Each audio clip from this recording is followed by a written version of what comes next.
Hello दोस्तों, कैसे आप सभी। एक बार फिर से एक नए वीडियो में मैं बसंत कुमार आप सभी का स्वागत करता हूं। और आज हम लोग जो क्लास 10 का जो एग्जाम बोर्ड होने वाला है, ठीक है, उसमें से आपका जो मैथ का जो चैप्टर है, चैप्टर 3 से, ठीक है, दो चर वाले रैखिक समीकरण जो आपका चैप्टर है, उस चैप्टर से मैं कुछ क्वेश्चन को सिलेक्ट किया हूँ। उस क्वेश्चन को जो ऑब्जेक्टिव है, ये मैं क्या करूँगा, उसको समझा दूंगा। और जो भी जितने बच्चे इसको करके जाएंगे, मुझे लगता है कि इससे मोस्टली क्वेश्चन क्या आते ही आते हैं, ठीक है। तो इसको देख करके जाएं, बना करके जाएं। तो कोई भी दिक्कत परेशानी आता है तो कमेंट जरूर करें, ठीक है, पूछें। तो बिना देर के हुए चलिए हम लोग क्या करते हैं, बनाते हैं क्वेश्चन की ओर आगे बढ़ते हैं। तो क्वेश्चन हमारा क्या दिया है, पहला क्वेश्चन। अगर अच्छा लगता है तो एक बात और, अगर अच्छा लगता है मेरा वीडियो, तो ज़्यादा से ज़्यादा बच्चों के पास शेयर करें। और ताकि जो एग्ज़ाम देने वाले बच्चे हैं, जो बोर्ड एग्जाम में बैठने वाले बच्चे हैं, वो भी इसका लाभ उठा सके, ठीक है। इसलिए ज़्यादा से ज़्यादा शेयर करें और लाइक भी करें। तो चलिए आगे बढ़ते हैं। के किस मान के लिए समीकरण निकाय x + 3y = 3 तथा 5x + ky = 15 के अनंत हल हैं, ठीक है। करा अनंत हल हैं, तो जैसे ही आप पढ़ेंगे अनंत हल है मतलब कि अनेक हल हैं। तो यानी कि a1/a2, b1/b2 और c1/c2 क्या होगा, यानी कि यहाँ आप देखेंगे a1/a2 = b1/b2 = c1/c2, तीनों क्या होना चाहिए, एक दूसरे के इक्वल होना चाहिए। तो कब करेंगे हम लोग, तो इसका हम लोग सोल्यूशन निकालेंगे। चलिए देखते हैं हम लोग इसका सोल्यूशन क्या होगा।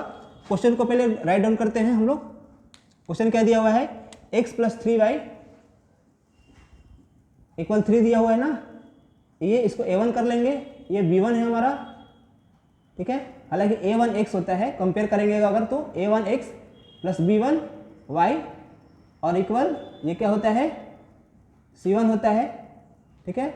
और जो ये इक्वेशन फर्स्ट है, कंपेयर कर रहे हैं, ठीक है। दूसरा का इक्वेशन कितना है, 5x + ky = 15, इसको कंपेयर करेंगे तो क्या हो जाएगा, a2x + b2y इक्वल क्या हो जाएगा, c2 हो जाएगा। ये इक्वेशन क्या है, 2 है।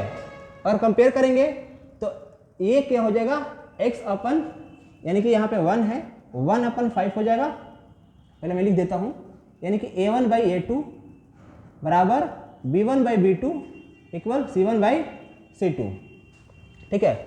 a1/a2 क्या है, a1 1 है, a2 कितना है, 5 है, इक्वल b1 कितना है, b1 3 है, और ये b2 कितना है, k है, इक्वल c1 कितना है, 3/15 है। तो हम लोग दो को किसी को कंपेयर कर लेंगे, इसको अगर इसका सोल्यूशन निकालें कितना हो जाएगा, 1/5 हो जाएगा, ठीक है। तो इसका हम लोग क्या करें, k का वैल्यू पूछ रहा है कि k के किस मान के लिए, तो हम लोग अगर मल्टीप्लाई करेंगे, क्रॉस मल्टीप्लाई करेंगे कितना हो जाएगा, k इक्वल निकल जाएगा आपका 5 3 जा 15, यानी कि जिस भी ऑप्शन में आपका 15 होगा, यानी अगर 15 रहता है, ठीक है, अगर 15 रहता है k के जगह पे, ध्यान से फिर से सुनेंगे, अगर k के जगह पे यानी कि हमारे यहाँ पे k के जगह पे अगर 15 रहता है, यानी ऑप्शन नंबर 15 हो जाएगा, तो ये क्या होंगी, समपाती रेखाएं होंगी और इसके क्या होंगे, अनेक हल होंगे, ठीक है। कोई भी दिक्कत इतना समझने में। तो चलिए हम लोग बढ़ेंगे क्वेश्चन संख्या 2 की ओर। समझ में आ गया होगा, इसका सोल्यूशन इस तरह से निकलेगा, आपका ऑप्शन में क्या हो जाएगा, डी हो जाएगा। और इस तरह के क्वेश्चन आते हैं आपके एग्जाम में, तो बहुत ही आसानी से क्या करेंगे, बना लेंगे। क्वेश्चन संख्या 2 देखेंगे। क्वेश्चन संख्या 2 क्या है, समीकरण 2x, अच्छा मैं इसको टिक कर देता हूं, कौन सा आपका आंसर होगा, ऑप्शन नंबर डी होगा। समीकरण 2x + 3y + 15 = 0 एवं 3x - 2y = -12 के आलेख किस प्रकार की रेखाएं होंगी, यानी कौन सी रेखाएं होंगी, समपाती, समांतर, प्रतिच्छेदी या कोई नहीं। तो पहले इक्वेशन को हम लोग क्या करेंगे, राइट डाउन करेंगे। इक्वेशन कितना दिया हुआ है, 2x + 3y, और इसको प्लस को क्या करेंगे, दूसरी साइड शिफ्ट करेंगे तो कितना हो जाएगा, -15, ठीक है। और ये कितना हो जाएगा, 3x - 2y, इसको दूसरी साइड शिफ्ट करेंगे तो 12 हो जाएगा। ये हमारा इक्वेशन 1 हो गया और ये इक्वेशन 2 हो गया। अब ध्यान से देखेंगे, अभी मैंने बताया था पहले क्वेश्चन में कि a1x इसको कंपेयर करेंगे b1y = c1, इसको a2x + b2y = c2, ठीक है। तो कंपेयर करेंगे तो क्या हो जाएगा, a1/a2 = b1/b2 = क्या हो जाएगा, c1/c2। अब कंपेयर करें ना, 2 से कितना हो जाएगा, 2/3 = b क्या दिया है, 3/, 3/-2 और सी का वैल्यू कितना है -15 और C2 का वैल्यू है 12। ठीक है, तो देखें यहाँ पे, तो यहाँ पे इसको थोड़ा क्रॉस कर दें, क्रॉस करेंगे तो 3 5 जा और 3 4 जा 5/4। ठीक है, तो ये क्या आ रहा है 2/3 और 3/2 इक्वल नहीं आ रहा है, इज नॉट इक्वल 3/2 और 5/4 ये भी इक्वल नहीं है। इस तरह से जो हमारा आंसर हो जाएगा, तीनों में से कोई भी, यानी दो को कंपेयर कर लेंगे, यानी कि A1/A2 is not equal B1/B2। अगर इस तरह के अगर कहीं भी सोल्यूशन आ जाए हमारा, तो ये रेखाएं क्या होती है, हमारी प्रतिच्छेदी रेखाएं होंगी। ठीक है, यानी कि उसको इंटरसेक्ट करेगी, पैरेलल, ये पैरेलल नहीं होगी, इंटरसेक्ट करेगी और उसका क्या होगा, केवल एक हल होगा। ठीक है, तो कौन सी रेखाएं हो जाएगी, दूसरा का आपका सही आंसर क्या हो जाएगा, ये ऑप्शन नंबर सी, प्रतिच्छेदी रेखाएं। तो समझ में आया होगा प्रतिच्छेदी रेखाएं कैसे होंगी, A1/A2 is not equal B1/B2। ठीक है, इस तरह से इसको भी क्या करेंगे आप, इक्वल नहीं है, तो ये क्या हो जाएगा आपका ऑप्शन नंबर सी आपका सही उत्तर हो जाएगा। कोई दिक्कत, समझ में आया होगा। ठीक है, आगे बढ़ते हैं क्वेश्चन संख्या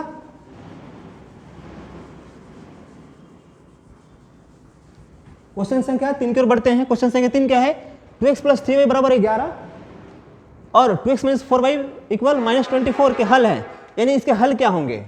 ठीक है, आपको क्या करना पड़ेगा, इसको तो सब्लिमेशन मेथड से इसको निकालना पड़ेगा। ठीक है, चलिए क्या करते हैं, इसको निकाल लेते हैं। 2x + 3y जो हमारे क्वेश्चन दिया है, 2x + 3y = 11 और दूसरा का इक्वेशन कितना दिया है, 2x - 4y = -24। ठीक है, इसको क्या करेंगे, यहाँ 2x क्या हो जाएगा, माइनस प्लस प्लस, ये दोनों क्या करेंगे हम लोग, ये कैंसिल आउट हो जाएगा और ये दोनों क्या हो जाएगा 7y हो जाएगा। ठीक है, और ये कितना हो जाएगा 41535 हो जाएगा। ठीक है, तो 7 से और करेंगे, इसको डिवाइड करेंगे, 35/7 हो जाएगा, कितना हो जाएगा, y का वैल्यू 5 और 5 का वैल्यू हम लोग, ठीक है, y का वैल्यू देख लेंगे, y का वैल्यू क्या क्या आ रहा है, इसमें y का वैल्यू, इसमें भी y का वैल्यू, इसमें भी y का वैल्यू, यानी आपका ऑप्शन नंबर y का वैल्यू आ रहा है सही। ठीक है, इसको पहले पुट कर लेते हैं इक्वेशन 1 में। क्या करेंगे, इक्वेशन फर्स्ट में y = 5 रखने पर रखे तो क्या हो जाएगा, तो 2x + 3y = 11, x का वैल्यू, y का वैल्यू कितना रखेंगे, 2x + 3 × 5 = 11, तो 5 3 जा 2x = 5 3 जा 15, 15 - 15, यहाँ मिस्टेक हो गया, 11 होगा। ठीक है, तो 11 और -15, 2x = कितना हो जाएगा, माइनस करेंगे तो -4, x = कितना हो जाएगा, -4/2, यानी कितना हो जाएगा -2, यानी कि x का वैल्यू जहाँ भी कहीं हमारा आ गया -2 और y का वैल्यू कितना आ गया 5, जिस भी ऑप्शन में होगा ये हमारा क्या हो जाएगा, सही उत्तर हो जाएगा। ठीक है, इस तरह से देखें, ऑप्शन नंबर ए में x = 2, बी में -2 और -5, सी में -3 1, x और x = -2 और 5, यानी ऑप्शन नंबर क्या होगा, डी आपका क्या हो जाएगा, सही उत्तर हो जाएगा। ठीक है, तो समझ में आया होगा। अगर समझ में आता है, जो भी क्वेश्चन मैं बनवाता हूँ या बनाता हूँ, अगर कुछ समझ में आता है तो ज़्यादा से ज़्यादा बच्चों के पास शेयर करें, ताकि इसका क्या करें, फ़ायदा उठा सके दूसरे बच्चे भी। ठीक है, अपने तक ही सीमित नहीं रखें, क्योंकि दूसरे को भी तो, दूसरे के बारे में सोचना जरूरी है ना। लाइन कट भी जाता है, इसके बाद भी मैं क्या करता हूँ, आपका वीडियो रोकता नहीं हूँ, मैं वीडियो बनाते रहता हूँ, तो क्या करें, सपोर्ट करें। ठीक है, सपोर्ट करेंगे तभी तो आपका जो आगे क्लास है 11 12, उसमें भी ये चैनल क्या होगा, आपको बहुत काम आएगा। ठीक है, तो आगे बढ़ते हैं, क्वेश्चन संख्या 4 की ओर बढ़ते हैं। एक रैखिक समीकरण का घात होगा। ठीक है, तो ऐसे में बताता हूं, जो एक रैखिक समीकरण होता है, यानी कि लीनियर इक्वेशन उसको बोलते हैं। ठीक है, लीनियर इक्वेशन का मोस्टली यानी कि अधिकतम जो पावर होता है, ठीक है, मैक्सिमम नंबर ऑफ पावर उसका कितना होता है, 1 होता है। ठीक है, लेकिन अगर द्विघात समीकरण की बात करें तो उसका अधिकतम पावर कितना होता है, 2 होता है, और त्रिघात बहुपद का कौन सा हो जाएगा, ठीक है, कितना हो जाएगा। तो इस तरह से इसका क्वेश्चन संख्या 4 का हो जाएगा 1। ठीक है, तो चलिए आगे बढ़ते हैं, इसको मैं लिख नहीं रहा हूं और ध्यान रखेंगे, जो एक रैखिक समीकरण होता है, ठीक है, जो रैखिक समीकरण होता है उसका अधिकतम पावर 1 होता है, ठीक है, और जो द्विघात समीकरण होता है उसका अधिकतम पावर 2 होता है, ठीक है, और जो त्रिघात होगा उसका 3 होगा। तो इस तरह से आप क्या करेंगे, ऑप्शन को टिक कर लेंगे, ठीक है। आगे बढ़ते हैं क्वेश्चन संख्या 5 की ओर। यदि a1/a2 equal b1/b2 equal c1/c2 तो समीकरण निकाय इतना तथा इतना का हल होगा। तो ध्यान समझेंगे, ये बहुत ही आसानी से निकलने वाला क्वेश्चन है। क्या दिया है, a1/a2 equal b1/b2 equal c1/c2 दिया हुआ है, ठीक है, और ये समीकरण निकाय पर दिया हुआ है। समीकरण निकाय ये a1x plus b1y plus c1 equal 0 दिया है, और a2x plus b2y equal c2 equal इतना दिया है, ठीक है। तो अगर इसका सोल्यूशन निकालें तो यहाँ पे देख लेंगे हम लोग, तीसरा नंबर में यहाँ पे लिख दिया हूँ a1/a2 b1/b2 इक्वल c1/c2 क्या होगा, संपाती रेखाएं। अगर संपाती रेखाएं होंगी तो क्या होगा, उसके अनेक हल होंगे। तो इसमें दे रहा है अद्वितीय, कोई हल नहीं, अनगिनत या कोई नहीं, ठीक है। तो जो अनेक हल होगा वही क्या हो जाएगा, आपका अनगिनत हल हो जाएगा, ठीक है। इस तरह से क्वेश्चन नंबर 5 में क्या हो जाएगा, अनगिनत हो जाएगा, ठीक है। क्वेश्चन संख्या 6 की ओर बढ़ते हैं। के किस मान के लिए समीकरण का इतना और इतना संपाती होंगी, ठीक है। तो संपाती के लिए क्या होता है, संपाती के लिए यानी कि a1/a2 b1/b2 और c1/c2 देख लेंगे हम लोग, ठीक है। तो चलिए हम लोग क्या करते हैं, देख लेते हैं। a1/a2 b1/b2 c1/c2 होगा तो क्या होंगी, संपाती रेखाएं होंगी, ठीक है। तो लेकिन के का मान के लिए कह रहा है, यानी के का मान को हम लोग को पुट करना पड़ेगा, ठीक है। तो चलिए लिखते हैं हम लोग, क्या दिया है, x + 2y = 7। इसको इक्वेशन 1 कर लेते हैं। मैं डायरेक्ट करूंगा इसको, क्योंकि पहले और दूसरे क्वेश्चन में मैंने क्या किया है, मेंशन कर दिया है, तो उसको क्या करेंगे, ध्यान रखेंगे, ठीक है। तो यहाँ 1 है, इसको 1 एज्यूम कर लेंगे। तो 1/2 इक्वल 2/k इक्वल 7/14। 7/14 इक्वल कितना होता है, 1/2, ठीक है। तो दो किसी को कंपेयर कर लें, या तो इसको कंपेयर कर लें, ठीक है, या तो इसको कंपेयर कर लें, ठीक है। दोनों में से किसी का भी सोल्यूशन निकालेंगे उतना ही आएगा। तो 1/2 इक्वल 2/k, क्रॉस मल्टीप्लाई करेंगे कितना हो जाएगा, k इक्वल 4 हो जाएगा। 4 यानी कि अगर 4 अगर रहेगा हमारा k के जगह पे, और k के जगह पे अगर 4 रहेगा, ठीक है, तो ये क्या हो जाएंगी, संपाती रेखाएं हो जाएंगी। यानी संपाती रेखाएं हो जाएंगी मतलब a1/a2 b1/b2 और c1/c2 क्या होगा, इक्वल होगा, तीनों इक्वल होगा, ठीक है। समझ में आ गया। तो इस तरह से आपका आंसर क्या हो जाएगा, आंसर 6 का C हो जाएगा, ठीक है। समझ में आया होगा आपको, आप सभी को। अब तीसरा देखते हैं, सातवां क्वेश्चन देखते हैं। दो रैखिक समीकरणों के आलेख समांतर रेखाएं होती हैं, तब रैखिक समीकरण का युग्म कैसा होता है। फिर से देखते हैं क्वेश्चन को ध्यान से। दो रैखिक समीकरण मतलब एक तो रैखिक समीकरण हमारा ये होता है, दूसरा रैखिक समीकरण ये होता है, ठीक है। मैं यहाँ डिनोट कर देता हूँ, एक रैखिक समीकरण ये होता है, दूसरा रैखिक समीकरण कितना होता है, इतना होता है। तो दो रैखिक समीकरण दिया हुआ है, इसका आलेख समांतर रेखाएं हैं। समांतर रेखाएं के आगे बढ़े, यहाँ पे है, क्या हमें डिनोट करता है, ये क्या दिखाता है, a1/a2 इक्वल b1/b2 होना चाहिए, लेकिन c1/c2 नहीं होना चाहिए। फिर से बताते हैं, a1/a2 equal b1/b2 is not equal c1/c2 होता है, तब हमारी रेखाएं कैसी होंगी, समांतर रेखाएं होंगी, ठीक है, और उसका कोई हल नहीं होता है, ठीक है। तो इसका कोई हल नहीं, एक हल, दो हल या अनगिनत हल। तो चूंकि साफ कह रहा है दो रैखिक समीकरणों का आलेख समांतर रेखा होती है, समांतर रेखा होगा तो आपका इसका कोई हल नहीं होगा। साफ मैंने लिख दिया, इसलिए आपका ऑप्शन में क्या हो जाएगा, ये आपका सही उत्तर हो जाएगा, ठीक है, कोई दिक्कत नहीं। क्वेश्चन नंबर 8 की ओर बढ़ते हैं। यदि समीकरण kx - 5y = 2 तथा 6x + 2y = 7 के कोई हल ना हो, साफ कह रहा है कोई हल ना हो, ठीक है, तो इसमें k के जगह पे हम लोग वैल्यू रखेंगे, ठीक है। पहले इसको मैं इरेज कर देता हूं।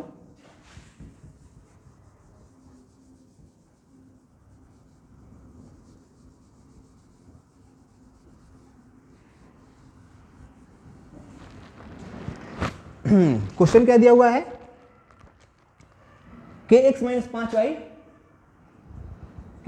5y इक्वल 2 दिया हुआ है, इसको इक्वेशन 1, और दूसरा का 6x + 2y, 6x + 2y equal 7 दिया हुआ है, ठीक है। तो यहां मैं डायरेक्ट करने वाला हूं, ठीक है, उसको आपको समझ लेना है। a1/a2 यानी कि k/6 इक्वल -5/2 इक्वल 2/7, ठीक है।